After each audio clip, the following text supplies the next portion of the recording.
रमेसर बाबू अपने कार्यालय में अपनी सीट पर बैठकर फाइलों को उलट पलट रहे थे। उनका कार्यालय ग्रामीण क्षेत्र में था, जहां जाने के लिए कच्ची सड़कों से होकर जाना पड़ता था। अरे इतना ही नहीं, कार्यालय के आसपास में जंगली पौधों की अधिकता थी। कहीं कहीं तो ये जंगली पौधे इतने सघन थे कि एक घने जंगल के रूप में दिखते थे। कार्यालय के मुख्य दरवाजे को छोड़ दे तो बाकी हिस्से पूरी तरह से घास फूस आदि से ढके लगते थे।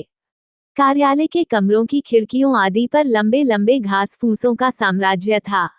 दिन में भी कार्यालय में एक हल्का अंधकार पसरा रहता था, जिससे ऐसा लगता था कि यह कार्यालय हरी भरी वादियों में शांत मन से बैठा हुआ किसी गहरे चिंतन में डूबा हुआ हो। क्योंकि इस कार्यालय में कुल कर्मचारियों की संख्या मात्र 5 ही थी, जिसमें से एक रामखेलावन थे, जो चपरासी के रूप में यहाँ अपनी सेवा दे रहे थे। रामखेलावन ही वह व्यक्ति थे जिनके कार्य व्यवहार से यह शांत कार्यालय कभी कभी मुखर हो उठता था और कर्मचारियों की हंसी ठिठोली से जाग उठता था। रामखेलावन जी पास के ही एक गांव के रहने वाले थे और प्रतिदिन कोई न कोई असहज घटना कार्यालय के बाकी 4 कर्मचारियों को सुनाया करते थे। वे विशेषकर जब भी कार्यालय में प्रवेश करते तो सबसे पहले रमेसर बाबू के कमरे में जाते और राम राम कहने के साथ ही शुरू हो जाते कि बाबू कल तो गांव में गजब हो गया था। रमदैया को जंगल में चुड़ैल ने पकड़ लिया था तो मनोहर का सामना एक भयानक भूत से हो गया था। जब तक रामखेलावन जी सभी कर्मचारियों से मिलकर कुछ भूत प्रेत गांव गड़ा की बातें नहीं बता लेते, उन्हें कल चैन नहीं पड़ता था। कोई कर्मचारी रामखेलावन की बातों को सहजता से सुनता तो कोई केवल हाँ हूं करके उस ओर कान नहीं देता और उन्हें स्टोव जलाकर चाय बनाने के लिए कह देता या पानी की ही मांग करके उनसे बचने की कोशिश करता। पर रामखेलावन की बातों को रमेसर बाबू बहुत ही सजगता से सुनते और पूरा ध्यान देते हुए बीच बीच में हाँ हूं करने के साथ कुछ सवाल भी पूछते। एक दिन की बात है, रामखेलावन जी कार्यालय थोड़ा जल्दी ही पहुंच गए और सीधे रमेसर बाबू के कमरे में घुस गए। पर उस समय रमेसर बाबू अपनी कुर्सी पर नहीं थे, शायद वे अभी कार्यालय पहुंचे ही नहीं थे। रामखेलावन थोड़ा डरे सहमे लग रहे थे और बार बार अपने माथे पर आ रहे पसीने को गमछे से पोंछ रहे थे। वे ज्यों ही कमरे से बाहर निकले त्यों ही कार्यालय के प्रांगण में उन्होंने रमेसर बाबू को अपनी साइकिल को खड़े करते हुए देखा। वे दौड़कर रमेसर बाबू के पास पहुंच गए और बिना जेरमी किए ही हकलाकर घबराकर बोले, बाबू बाबू, कल रात को तो गजब हो गया। मेरा पूरा परिवार आफत में आ गया है। समझ में नहीं आ रहा है कि क्या करूं। रमेसर बाबू ने उन्हें अपने कमरे की ओर चलने का इशारा करते हुए आगे आगे तेज कदमों से अपने कार्यालय कक्ष में प्रवेश किए। फिर एक कुर्सी पर रामखेलावन जी को बैठने का इशारा करते हुए अपने झोले को वहीं मेज पर रखकर एक गिलास में पानी लेकर कक्ष के बाहर आकर हाथ होठ धोए। उसके बाद कमरे में लगे हनुमान जी की फोटो को अगरबत्ती दिखाने के बाद अपनी कुर्सी पर बैठते हुए रामखेलावन जी से बोले, रामखेलावन जी, अब अपनी बात पूरी विस्तार से बताइए। उनकी अनुमति मिलते ही रामखेलावन जी कहना शुरू किए, बाबू, कल मैं जब शाम को घर पर पहुंचा तो पता चला कि मेरी बहू कुछ लकड़ी आदि की व्यवस्था करने जंगल की ओर गई थी और वहीं उसे किसी चुड़ैल ने धर लिया था। वो इधर उधर जंगल में भटक रही थी, तभी कुछ गांव के ही गाय बकरी के चरवाहों की नजर उस पर पड़ी। वे लोग स्थिति को भांप गए और मेरी बहू को पकड़कर घर पर छोड़ गए। फिर गांव के ही सोखा बाबा ने झाड़ फूंक की, उसके बाद उस चुड़ैल से छुटकारा मिला। पर आज सुबह फिर से उस पर चुड़ैल हावी हो गई है। सुबह से ही सोखा बाबा उसे उतारने में लगे हैं, पर वह छोड़कर जाने का नाम ही नहीं ले रही है। समझ में नहीं आ रहा है कि क्या करूं। रामखेलावन की बातों को सुनकर रमेसर बाबू थोड़े गंभीर हुए और अचानक पता नहीं क्या सूझा कि हंसने लगे। रमेसर बाबू की यह हालत देखकर रामखेलावन जी तो और भी हक्के बक्के हो गए। उन्हें समझ में नहीं आया कि आखिर इनको क्या हो गया, कहीं इन पर भी तो किसी भूत प्रेत का साया नहीं पड़ गया। अभी रामखेलावन जी यही सब सोच रहे थे, तभी रमेसर बाबू अपनी कुर्सी पर से उठे और बिना कुछ बोले रामखेलावन को अपने पीछे आने का इशारा करते हुए कमरे से बाहर निकल गए। कमरे से बाहर निकल कर रमेसर बाबू पास की ही एक झाड़ी से कुछ पत्तों को तोड़ा और मन ही मन कुछ मंत्र बुदबुदाए। फिर रामखेलावन को उन पत्तों को देते हुए बोले कि आप इसे पीसकर अपनी बहू को पिला दें, और अपने घर पर ही रुकें। मैं कार्यालय में कुछ जरूरी काम काज निपटाकर अभी 1-2 घंटे में आपके घर पर पहुंचता हूँ। रामखेलावन जी बिना कुछ बोले केवल सिर हिलाए और उन पत्तों को लेकर घर की ओर बढ़े। रास्ते में उन्हें केवल एक ही बात खाए जा रही थी कि रमेसर बाबू को यहाँ आए 3 साल हो गए, पर कभी उन्होंने इस बात का जिक्र नहीं किया कि वे भूत प्रेतों को उतारना भी जानते हैं।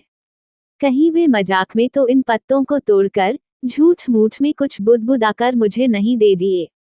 पर रमेसर बाबू ऐसा नहीं कर सकते, वे तो बहुत गंभीर आदमी हैं और हमारी सारी बातों को भी तो बहुत गंभीरता से लेते हैं और समय समय पर हर प्रकार से हमारी मदद भी तो करते रहते हैं। ना ना, वे मेरे साथ मजाक नहीं कर सकते। यही सब सोचते सोचते रामखेलावन जी घर पर पहुंच गए। घर के बाहर 10-15 गांव घर के ही लोग बैठे नजर आए। एक खटिया पर सोखा बाबा भी बैठकर लोगों से कुछ बातचीत कर रहे थे। रामखेलावन जी को देखते ही सोखा बाबा बोल पड़े, रामखेलावन, ये चुड़ैल तो बहुत ढीठ है, रात को छोड़ तो दी थी पर सुबह फिर से आ गई। 2-3 घंटे मैंने कोशिश किया पर छोड़कर जाने का नाम ही नहीं ले रही है, अभी भी आंगन में नाच कूद रही है। मेरे मंत्रों का अब तो उस पर कुछ असर भी नहीं हो रहा है, यहाँ तक कि मेरा भी मजाक उड़ा दी। इतना सब होने के बाद मैं उसे छोड़कर बाहर आकर बैठ गया हूँ। मैं अब कुछ नहीं कर सकता। मेरा जितना पावर था वह सब आजमा लिया। रामखेलावन जी सोखा बाबा के ही बगल में बैठते हुए अपनी लड़की को आवाज लगाए। उनकी लड़की घर में से दौड़ते हुए बाहर निकली। फिर रामखेलावन जी ने उन पत्तों को उसे देते हुए कहा कि अभी इसे पीसकर बहू को पिला दो। अगर ना नूका करती है तो जबरदस्ती पिलाओ। इसके बाद रामखेलावन की लड़की उन पत्तों को लेकर घर में गई तथा उन पत्तों को पीसकर अपनी भाभी को पिलाई। अरे ये क्या! एक घूंट अंदर जाते ही रामखेलावन जी की बहू तो काफी शांत हो गई और वहीं आंगन में ही एक तरई पर बैठ गई। अब उसके व्यवहार में काफी अंतर आ गया था। उसका कूदना नाचना बंद हो गया। रामखेलावन जी की लड़की दौड़ते हुए घर में बाहर निकली और रामखेलावन जी की ओर देखकर बोली, बाबू, बाबू। भूजी को अब आराम हो गया है, वे आंगन में ही अब शांति से बैठ गई हैं। बाहर जितने लोग बैठे थे वे सब हतप्रभ हो गए। आखिर जो चुड़ैल इतने बड़े सोखा से बस में नहीं आई, वह 2-4 पत्तों को पिलाने से कैसे बस में आ सकती है? आखिर वे कैसे पत्ते थे? क्या किसी धर्म स्थान से लाए गए थे या किसी बहुत बड़े पंडित, ओझा, सोखा आदि ने दिए थे? वहां बैठे लोगों में से एक ने रामखेलावन जी की ओर देखा पर कुछ बोले इससे पहले ही रामखेलावन जी ने उन पत्तों के बारे में बता दिया। सभी लोग बिन देखे उस रमेसर बाबू के प्रति नतमस्तक हो गए। सोखा बाबा ने कहा कि वास्तव में आपके रमेसर बाबू तो बहुत पहुंचे निकले। जिस चुड़ैल को बस में करने के लिए मैंने सारे के सारे हथकंडे अपना लिए, उसे उनके मंत्रित 2-4 पत्तों ने बस में कर लिया। फिर तो रामखेलावन जी थोड़ा तनकर बैठ गए और लगे रमेसर बाबू का गुणगान करने। अभी वे लोग आपस में बात कर ही रहे थे तभी रमेसर बाबू की साइकिल वहां रुकी। रमेसर बाबू को देखते ही रामखेलावन जी दौड़कर रमेसर बाबू के हाथ से साइकिल लेकर खुद ही खड़ी करते हुए बोले, रमेसर बाबू, आपके पत्तों ने तो कमाल कर दिया। अब बहू काफी अच्छी है और शांति से आंगन में बैठी है। रमेसर बाबू के इतना कहते ही वहां बैठे सभी लोग खड़े हो गए और रमेसर बाबू की जेरमी करने लगे। रमेसर बाबू सबका अभिवादन स्वीकार करते हुए उन लोगों के बीच ही एक खाट पर बैठ गए। फिर रमेसर बाबू ने रामखेलावन जी की बहू को घर में बाहर बुलवाया। वह काफी शांत थी पर रमेसर बाबू को लगा कि अभी भी वह चुड़ैल यहीं है और पत्ते का असर खत्म होते ही फिर से इसे जकड़ लेगी। रमेसर बाबू ने रामखेलावन जी की बहू को अपने पास बैठने का इशारा करते हुए कुछ मंत्र बुदबुदाने लगे। अरे ये क्या! रामखेलावन जी की बहू घबराकर बोल उठी, मुझे छोड़ दीजिए, मैं जा रही हूँ, मैं अब कभी भी इसे नहीं पकड़ूंगी। मुझे जाने दीजिए, मुझे जाने दीजिए, मैं जल रही हूँ, मुझे छोड़ दीजिए। उस चुड़ैल को इस तरह गिड़गिड़ाते हुए देखकर रामखेलावन जी की काफी हिम्मत बढ़ गई। वे बोल पड़े, रमेसर बाबू, इसे छोड़िएगा मत, इसे जलाकर भस्म कर दीजिए। पर वह चुड़ैल रामखेलावन जी की ओर ध्यान न देते हुए रमेसर बाबू की ओर दयनीय स्थिति में देखते हुए अपने प्राणों की भीख मांगती रही। रमेसर बाबू काफी गंभीर लग रहे थे। वे रामखेलावन जी की बहू की ओर गुस्से से देखते हुए बोले कि तुम कौन हो और इसे क्यों पकड़ी। इस पर वह चुड़ैल गिड़गिड़ाते हुए बोली कि मैं पास के ही जंगल में रहती हूँ। मैं बंजारा परिवार से हूँ। एक बार हमारे परिवार ने इसी जंगल के बाहर अपना टेंट लगाया था। शाम के समय मैं लकड़ी लेने जंगल में प्रवेश की। मुझे पता नहीं चला कि कब मैं घने जंगल में पहुंच गई और रास्ता भी भटक गई। तब तक रात भी होने लगी थी। जंगल में पूरा अंधेरा पसरना शुरू हो गया था। मैं थोड़ी डर गई थी पर हिम्मत नहीं खोई थी। अचानक मेरे दिमाग में एक विचार आया। मैंने सोचा कि रात के इस अंधेरे में अब रास्ता खोजना ठीक नहीं। कहीं किसी जंगली जानवर की शिकार न हो जाऊं। इसलिए मैंने हिम्मत करके वहीं एक मोटे जंगली पेड़ पर चढ़कर बैठ गई। मैंने सोचा कि सुबह होते ही मेरे परिवार के लोग जरूर मुझे खोजने आएंगे और अगर नहीं भी आए तो मैं दिन में अपना रास्ता खोज लूंगी। पर वह रात शायद मेरे जीवन की समाप्ति के लिए ही आई थी। मैं जिस पेड़ पर चढ़कर बैठी थी, उसी पर एक प्रेत का डेरा था। आधी रात तक तो सब कुछ एकदम ठीक ठाक था पर उसके बाद अचानक वह प्रेत कहीं से उस पेड़ पर आ बैठा।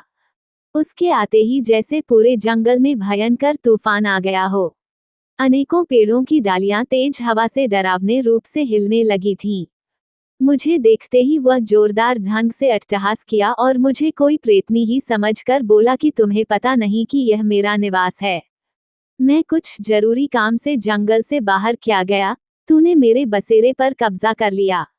मैं तुझे छोड़ूंगा नहीं। इतना कहकर वह मेरे तरफ झपटा। अत्यधिक डर से तो मेरी चीख निकल गई।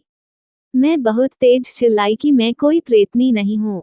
मैं इंसान हूँ, इंसान। मेरी बातों को सुनकर तो वह और जोर से अट्टहास करने लगा और बोला कि मुझे एक संगिनी चाहिए। तुझे अगर सही सलामत रहना है तो मुझसे विवाह करना होगा। मरता क्या ना करता। मैंने सोचा कि अब इस समय बस एक ही रास्ता है कि इसकी बातों को मान लिया जाए और दिन उगने के बाद यहाँ से खिसक लिया जाएगा। मैंने उसके हाँ में हाँ मिलाते हुए अपनी सहमति दे दी। मुझे क्या पता था कि यह सहमति मुझ पर बहुत भारी पड़ेगी। इतना कहने के बाद रामखेलावन की बहू पर सवार वह चुड़ैल फूट फूट कर रोने लगी।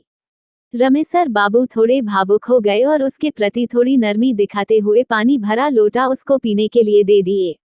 2-4 घूंट पानी पीने के बाद उसने फिर से कहना शुरू किया।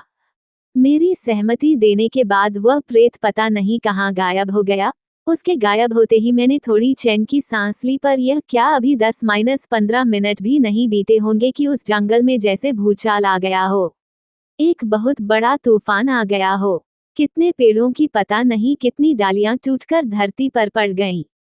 कम से कम सैकड़ों भूत प्रेत वहां उपस्थिति हो गए थे। चारों तरफ चीख पुकार मचा हुआ था। कुछ डरावनी अट्टहास कर रहे थे तो कुछ इस डाली से उस डाली पर कूद फांद रहे थे, तो कुछ ताली बजाकर नाच रहे थे। मुझे तो कुछ समझ में ही नहीं आ रहा था कि यह सब क्या हो रहा है।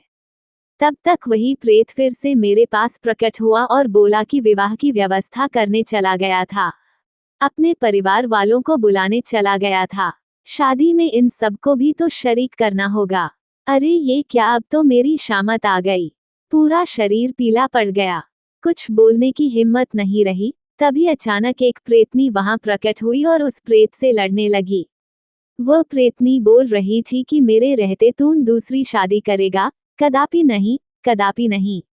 मैं ऐसा नहीं होने दूंगी। और इतना कहने के साथ ही उस प्रेतनी ने उस डाल से मुझे धक्का दे दिया और जमीन पर गिरने के कुछ ही समय बाद मेरी लीला समाप्त हो गई थी। इतने कहने के साथ ही वह चुड़ैल फिर से रोने लगी थी।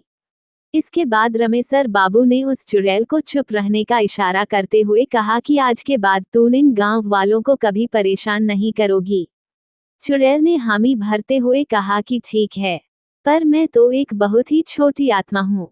इन पास के जंगलों में पता नहीं कितनी भयानक भयानक आत्माएं विचरण करती हैं।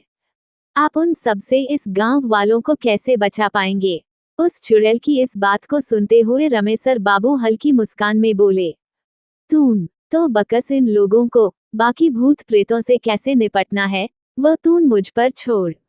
इसके बाद रमेसर बाबू ने लोगों को अब कभी न पकड़ने की बात उस चुड़ैल से 3 बार कबूल करवाई तथा साथ ही उसे थूककर चाटने के बाद ही जाने दिया।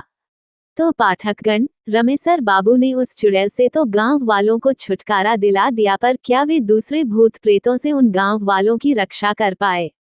राज को राज ही रहने दिया जाए। यदि ये कहानी आपको पसंद आई हो तो अपने दोस्तों और अन्य लोगों के साथ शेयर जरूर करिएगा।